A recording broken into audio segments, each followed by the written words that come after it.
This is Ryan Cantor, and it's game week.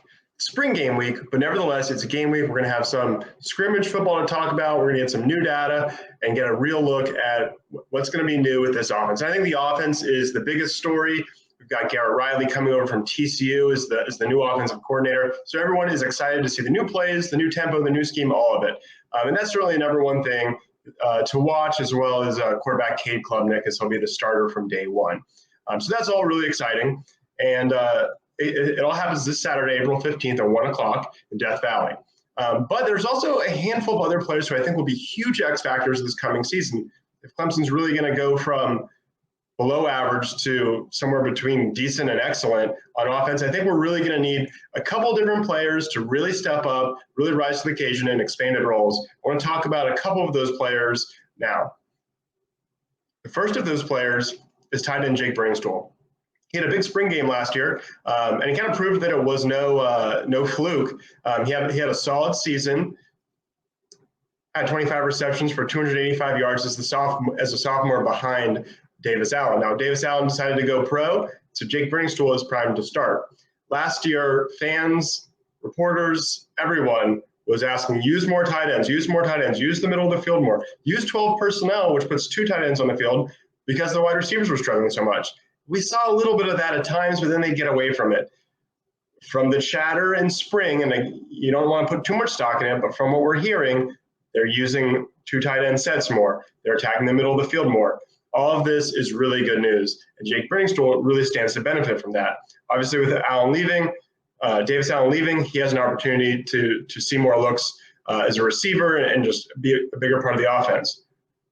Also, it seems like he's taken a step. This is kind of a crazy update from John Blau on Twitter. He said that he's grown an inch and he's gained 18 pounds, right? So 6'7", 233. So he's bigger now, and he's been going up against Wade Woodaz in practice, and evidently those are some fierce battles. Those guys seem like they're both taking a big step. So I think Jake Briningstool, especially when you consider some of the deficiencies or lack of depth at wide receiver, I think he could be huge for Clemson. He could be a big part of the offense. Even if he's split out wide, used almost as a wide receiver, I think he really needs to be if Clemson's going to take a big jump on offense.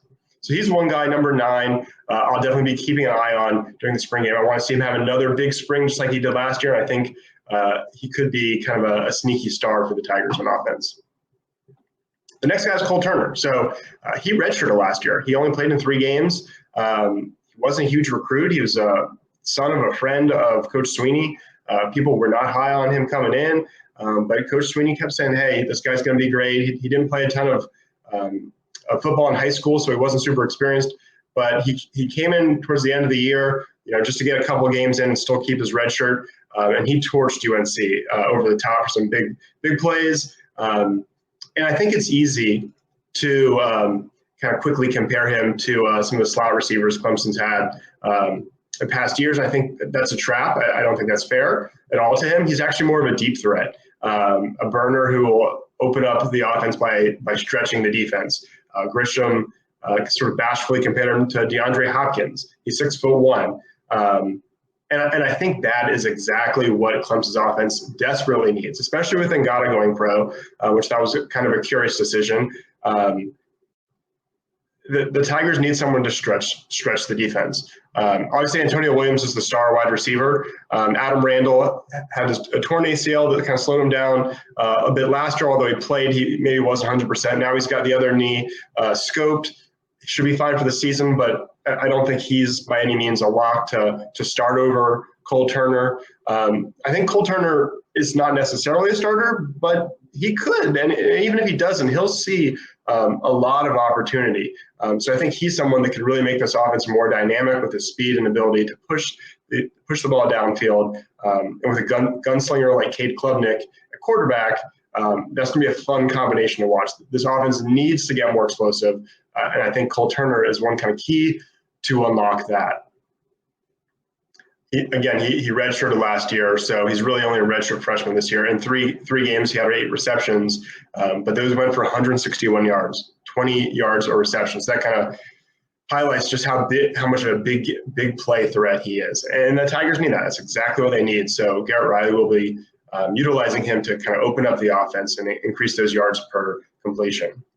All right, the last guy, maybe the most important, Tristan Lee. So the past couple of years, Clemson has shuffled the starters, moved them all around to new positions to get the, quote, best five on the field. But sometimes it seems like the best five isn't necessarily the best unit because you've got all these guys playing out of position. Last year, they shifted Walker Parks from right tackle over to right guard so they could start freshman Blake Miller at right tackle. And Blake Miller was great. He had some false starts and things like that, some freshman mistakes early, but he had a great year as a freshman starting. But Walker Parks took a step back because he was learning a new position. So even though you bring back all these starters, when you shuffle them around, they almost don't count as returning starters. Tristan Lee could plug right into Jordan McFadden's left tackle slot, allow the other four guys to all return as starters at the exact same position. Haven't had that in a long time. That makes this offense a lot more dangerous. Tristan Lee has had a big offseason. Some of these quotes about him are unbelievable. Will Putnam talked about how he's made such huge strides.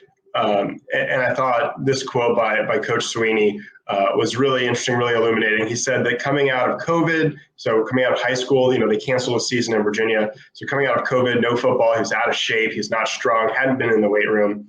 Now he's completely different. He says he's worked really hard. He's one of the guys I'm so proud of because a lot of guys aren't self-aware, and he is. He's really worked hard to do just everything he needs to do to be a better version of himself, physically, nutritionally, weight room-wise, film-wise, knowledge-wise.